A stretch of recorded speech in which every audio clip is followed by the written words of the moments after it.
उस रात रिया के शरीर ने उसे एक ऐसा राज बताया था जिसे उसका दिमाग पिछले 3 साल से झूठ मानकर जी रहा था। लेकिन अगर वो राज सच था तो आरव ने 3 साल पहले उसे छोड़कर जाने का नाटक क्यों किया था? और सबसे बड़ा सवाल, उस रात रिया के घर के बाहर खड़ा वो अनजान आदमी कौन था जो आरव का नाम जानता था? रिया ने कभी नहीं सोचा था कि एक बरसाती रात उसकी जिंदगी के उन पन्नों को खोल देगी जिन्हें उसने खुद अपने हाथों से बंद कर दिया था। 3 साल पहले आरव अचानक उसकी जिंदगी से गायब हो गया था। कोई विदाई नहीं, कोई आखिरी मुलाकात नहीं, सिर्फ एक छोटा सा संदेश, मुझे भूल जाना, यही तुम्हारे लिए बेहतर है। उस समय रिया ने उस संदेश को पढ़कर घंटों रोया था, लेकिन अगले दिन से उसने खुद को समझा लिया था कि शायद आरव के लिए उनका रिश्ता उतना महत्वपूर्ण था ही नहीं। उसने अपनी नौकरी बदल ली, शहर बदल लिया और खुद को काम में डुबो दिया। मगर दिल को आदेश देना इतना आसान नहीं था। 3 साल बाद भी जब कभी बारिश होती, जब कोई धीमी आवाज में उसका नाम पुकारता या जब किसी कैफे में वही पुराना गीत बजता जो आरव सुनाया करता था, रिया के भीतर कोई अनदेखा दरवाजा खुल जाता। वो खुद से कहती वो अतीत है, लेकिन उसके भीतर कहीं एक आवाज कहती नहीं, कहानी अभी खत्म नहीं हुई। फिर एक रात वही हुआ जिससे उसकी पूरी जिंदगी बदल गई। रात करीब 11 बजे रिया अपने कमरे में बैठी पुरानी तस्वीरें देख रही थी कि अचानक उसका फोन बजा। स्क्रीन पर कोई नंबर नहीं था, सिर्फ अननोन कॉलर लिखा था। उसने कॉल उठाई। दूसरी तरफ कुछ सेकंड तक सिर्फ सांसों की आवाज आती रही। रिया ने पूछा, कौन? कोई जवाब नहीं आया। फिर बहुत धीमी आवाज आई, रिया, आरव पर भरोसा मत करना। रिया का दिल जैसे एक पल के लिए रुक गया। उसने घबराकर पूछा, आप कौन हैं? लेकिन कॉल कट चुकी थी। रिया कुछ देर फोन को देखती रही। उसके दिमाग में पहला सवाल आया, 3 साल बाद अचानक आरव का नाम क्यों? उसने खुद को समझाया कि शायद कोई मजाक कर रहा है, मगर ठीक उसी समय दरवाजे पर दस्तक हुई। इतनी रात को दस्तक सुनकर उसका दिल जोर जोर से धड़कने लगा। उसने दरवाजे के पास जाकर पूछा, कौन? बाहर से आवाज आए, मैं हूं, आरव। रिया के हाथ ठंडे पड़ गए। वो कुछ पल तक दरवाजा खोलने की हिम्मत नहीं कर पाए। फिर उसने दरवाजा खोला। सामने सचमुच आरव था। बारिश से उसका चेहरा भीगा हुआ था और आंखों में ऐसी बेचैनी थी जो रिया ने पहले कभी नहीं देखी थी। उसने अंदर आते ही कहा, मुझे तुमसे बहुत जरूरी बात करनी है। रिया ने तुरंत पूछा, अभी फोन किसने किया था? आरव का चेहरा अचानक बदल गया। उसने कहा, किसने? रिया ने बताया कि किसी ने उसे चेतावनी दी थी। आरव कुछ सेकंड तक चुप रहा और फिर बोला, क्या उसने मेरा नाम लिया? रिया ने सिर हिलाया। आरव ने आंखें बंद कर ली। तो उन्होंने तुम्हें ढूंढ लिया, उसने बहुत धीमे से कहा। रिया के भीतर डर पैदा हो गया। कौन? आरव ने जवाब नहीं दिया। वो कमरे में इधर उधर देखने लगा, जैसे ये सुनिश्चित कर रहा हो कि कोई उन्हें देख तो नहीं रहा। फिर उसने कहा, रिया, अगर मैं तुमसे कुछ कहूं तो क्या तुम मुझ पर भरोसा करोगी? रिया ने उसकी आंखों में देखते हुए कहा, 3 साल पहले तुमने बिना बताए मुझे छोड़ दिया था। भरोसा बचा ही कितना है? आरव ने सिर झुका लिया। मुझे पता था तुम यही कहोगी। उसने अपनी जेब से एक पुराना लिफाफा निकाला। लिफाफे पर रिया का नाम लिखा था। रिया ने उसे हाथ में लिया तो उसकी उंगलियां कांप गईं। ये क्या है? उसने पूछा। आरव ने कहा, ये चिट्ठी मैंने 3 साल पहले लिखी थी। रिया ने लिफाफा खोला। अंदर सिर्फ एक पन्ना था। रिया, अगर तुम ये पढ़ रही हो तो समझना कि मैं अपनी मर्जी से तुमसे दूर नहीं जा रहा। रिया ने आरव की तरफ देखा। फिर क्यों गए थे? आरव ने जवाब देने के बजाय कहा, क्योंकि तुम्हारी जान खतरे में थी। रिया कुछ पल तक उसे देखती रही। मेरी? आरव ने सिर हिलाया। तुम्हें याद है 3 साल पहले हमारी कंपनी के प्रोजेक्ट से जुड़े कुछ दस्तावेज गायब हुए थे? रिया ने कहा, हाँ, लेकिन उसका हमसे क्या संबंध? आरव ने कहा, वे दस्तावेज सिर्फ कंपनी के नहीं थे। उनमें एक ऐसा राज था जो कई बड़े लोगों को बर्बाद कर सकता था। रिया के चेहरे का रंग बदल गया। आरव ने बताया कि उस प्रोजेक्ट पर काम करते समय उसे कुछ ऐसी जानकारी मिली थी जिसके कारण उसके पीछे कुछ प्रभावशाली लोग पड़ गए थे। उन लोगों ने उसे धमकी दी कि अगर उसने किसी को कुछ बताया तो रिया को नुकसान पहुंचाया जाएगा। इसलिए आरव ने जानबूझकर रिया से रिश्ता तोड़ने का नाटक किया। रिया की आंखों में आंसू आ गए। तो तुमने मुझे इसलिए अकेला छोड़ दिया? आरव ने कहा, मैं तुम्हें बचाना चाहता था। रिया ने गुस्से में कहा, तुमने मुझे बचाया नहीं आरव। तुमने मुझे 3 साल तक हर रात मरने दिया। आरव के पास कोई जवाब नहीं था। दोनों के बीच भारी खामोशी छा गई। तभी बाहर से किसी गाड़ी के रुकने की आवाज आई। आरव अचानक खिड़की के पास गया और पर्दे के पीछे से बाहर देखने लगा। सड़क पर एक काली कार खड़ी थी। उसकी हेडलाइट्स बंद थी। रिया ने पूछा, कौन है? आरव ने फुसफुसाकर कहा, यही लोग हैं। अगले ही पल कार वहां से चली गई। आरव ने कहा, हमें यहां से निकलना होगा। रिया ने पूछा, कहां? आरव ने कहा, उस जगह जहां मैंने 3 साल पहले आखिरी बार वो चीज छिपाई थी। रिया उसके साथ चली गई। दोनों आधी रात को शहर से बाहर एक पुराने फार्म हाउस पहुंचे। फार्म हाउस वर्षों से बंद पड़ा था। अंदर धूल जमी थी और दीवारों पर पुराने चित्र टंगे थे। आरव एक कमरे में गया और फर्श के नीचे बने एक छोटे से खाने से लोहे का डिब्बा निकाला। उसने डिब्बा रिया के सामने रखा। इसके अंदर वो सबूत है जिसके लिए लोग आज भी मुझे ढूंढ रहे हैं। रिया ने पूछा, इसमें क्या है? आरव ने डिब्बा खोला। अंदर एक पेन ड्राइव, कुछ तस्वीरें और एक पुरानी चाबी थी। रिया ने तस्वीरें उठाई। पहली तस्वीर देखकर उसका चेहरा सफेद पड़ गया। तस्वीर में आरव था और उसके साथ एक आदमी खड़ा था जिसे रिया पहचानती थी।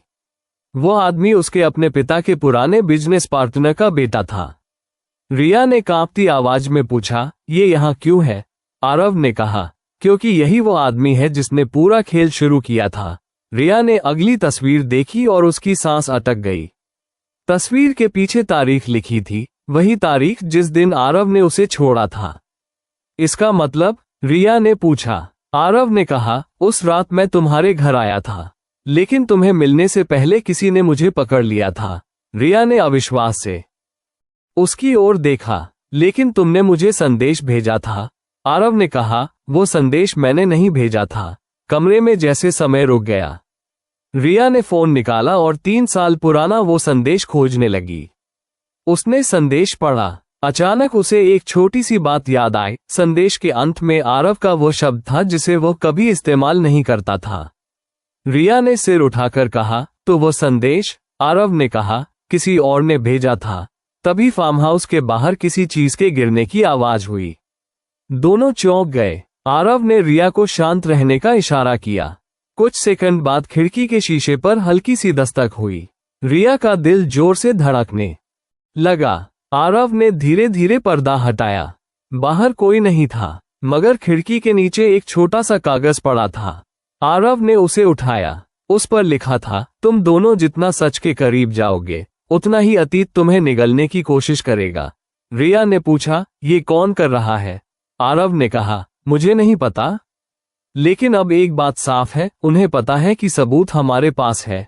उसी रात दोनों ने फार्म हाउस में रुकने का फैसला किया। रिया सो नहीं पा रही थी। आरव कमरे के दूसरे कोने में बैठा था। रिया ने पूछा, तुमने इन 3 सालों में शादी क्यों नहीं की? आरव मुस्कुराया, क्योंकि जिस इंसान से प्यार था, उसे खोने का नाटक कर चुका था। किसी और से प्यार करने की हिम्मत नहीं थी। रिया ने उसकी तरफ देखा। और अगर मैं तुम्हें कभी माफ न करती? आरव ने कहा, तब भी मैं तुम्हें सच बताने वापस आता। रिया धीरे धीरे उसके पास गई। दोनों कुछ पल चुप रहे। रिया ने कहा, तुम्हें पता है उस रात मेरे शरीर ने मुझे क्या बताया था? आरव ने पूछा, क्या? रिया ने कहा कि तुम झूठ बोल रहे थे, मगर मेरे खिलाफ नहीं, मेरे लिए। आरव की आंखों में नमी आ गई। उसने कहा, काश तुमने तब समझ लिया होता। रिया ने जवाब दिया, काश तुमने तब मुझे भरोसा किया होता। दोनों के बीच की दूरी धीरे धीरे खत्म हो गई। मगर तभी आरव के फोन पर एक संदेश आया। उसने स्क्रीन देखी और उसका चेहरा बदल गया। रिया ने पूछा, क्या हुआ? आरव ने फोन उसकी तरफ बढ़ा दिया। संदेश में लिखा था, तुम्हें लगता है सच सिर्फ उस पेन ड्राइव में है? असली राज तो रिया के घर में है। रिया के हाथ से फोन लगभग गिर गया। मेरे घर में? उसने पूछा। आरव ने तुरंत कहा, हमें वापस जाना होगा। सुबह होने से पहले दोनों रिया के घर लौटे। आरव ने घर के हर कमरे को ध्यान से देखा। अंत में उसकी नजर रिया की पुरानी किताबों की अलमारी पर पड़ी। उसने एक किताब निकाली और उसके पीछे दीवार में एक छोटी सी जगह दिखाई दी। वहां वही पुरानी चाबी फिट हुई जो डिब्बे में मिली थी। दीवार का एक हिस्सा खुल गया। अंदर एक छोटा कमरा था जिसके बारे में रिया को कभी पता ही नहीं था। कमरे में पुराने दस्तावेज, तस्वीरें और एक रिकॉर्डिंग डिवाइस रखा था। रिया ने कांपते हाथों से रिकॉर्डिंग चलाई। कुछ सेकंड तक शोर सुनाई दिया, फिर एक आवाज आई, अगर यह रिकॉर्डिंग कभी रिया तक पहुंचे तो उसे बताना कि उसके पिता की मौत दुर्घटना नहीं थी। रिया जैसे पत्थर की हो गई। उसके पिता की मृत्यु को 5 साल हो चुके थे और परिवार हमेशा इसे एक दुर्घटना मानता आया था। आरव ने उसका हाथ पकड़ लिया। रिकॉर्डिंग में आगे कहा गया, उनके पास उस प्रोजेक्ट का सच था और उन्होंने उसे छिपाने से मना कर दिया था। रिया की आंखों से आंसू बहने लगे। उसने आरव से पूछा, तुम्हें ये सब कब पता चला? आरव ने कहा, 3 साल पहले। रिया ने कहा, और तुमने मुझे नहीं बताया? आरव ने जवाब दिया, क्योंकि मुझे डर था कि सच जानने के बाद अगला निशाना तुम बनोगी। तभी कमरे की लाइट बंद हो गई। अंधेरे में किसी के कदमों की आवाज आए। आरव ने रिया को अपने पीछे कर लिया। कुछ सेकंड बाद बाहर मुख्य दरवाजा बंद होने की आवाज आए। आरव ने फुसफुसाकर कहा, कोई घर में है। दोनों बिल्कुल शांत हो गए। कदमों की आवाज धीरे धीरे उसी कमरे की ओर आने लगी। रिया ने आरव का हाथ कसकर पकड़ लिया। दरवाजा थोड़ा सा खुला। सामने कोई नहीं था। अचानक रिकॉर्डिंग डिवाइस अपने आप बंद हो गया। आरव बाहर निकला, मगर गलियारा खाली था। कुछ ही देर बाद उसे दरवाजे के नीचे एक लिफाफा मिला।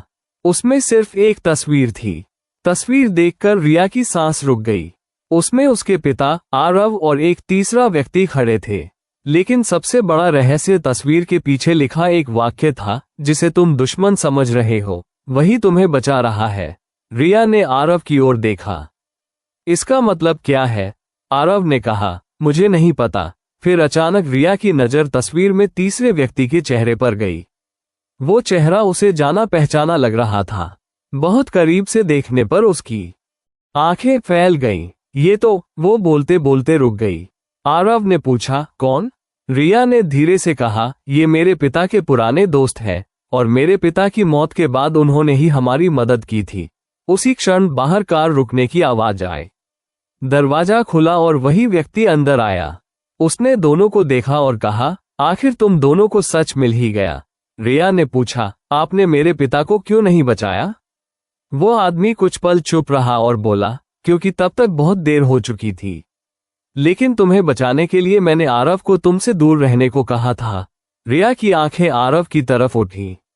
अब उसे समझ आने लगा था कि 3 साल पहले उसकी जिंदगी से आरव का गायब होना सिर्फ एक प्रेम कहानी का टूटना नहीं था, बल्कि उसके पीछे एक ऐसा खेल था जिसमें उसका अपना अतीत, उसके पिता की मौत और आरव का बलिदान सब जुड़े हुए थे।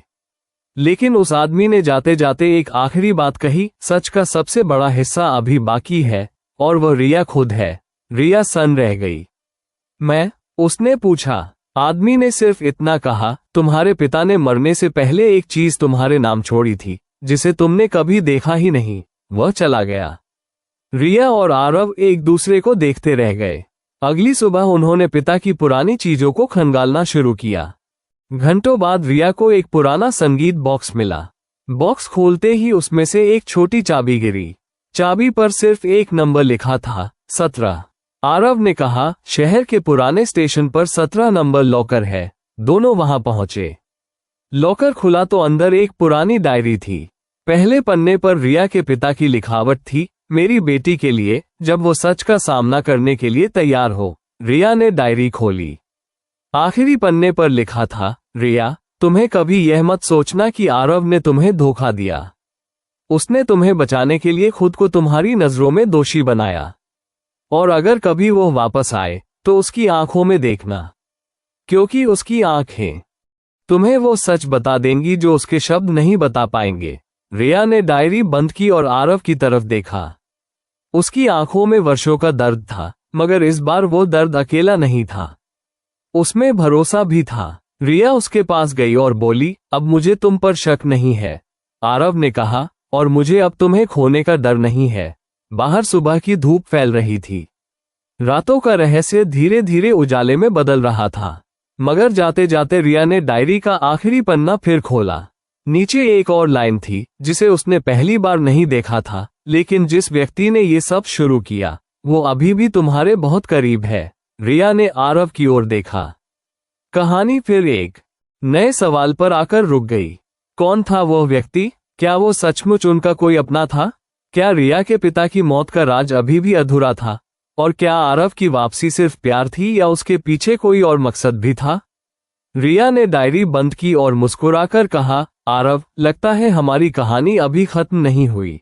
आरव ने उसकी ओर देखते हुए कहा, नहीं रिया, अब असली कहानी शुरू हुई है। और दोस्तों, यही वो रात थी जब रिया के शरीर ने उसे वह राज बताया था जिसे उसका दिमाग समझने से डर रहा था, कि कुछ रिश्ते सिर्फ यादों में नहीं रहते, वे हमारी धड़कनों में छिपे रहते हैं। लेकिन कभी कभी प्यार का सबसे बड़ा इम्तिहान यह नहीं होता कि दो लोग एक दूसरे से कितना प्यार करते हैं, बल्कि यह होता है कि वे एक दूसरे पर कितना भरोसा कर सकते हैं जब उनके चारों तरफ झूठ, डर और रहस्य का अंधेरा हो।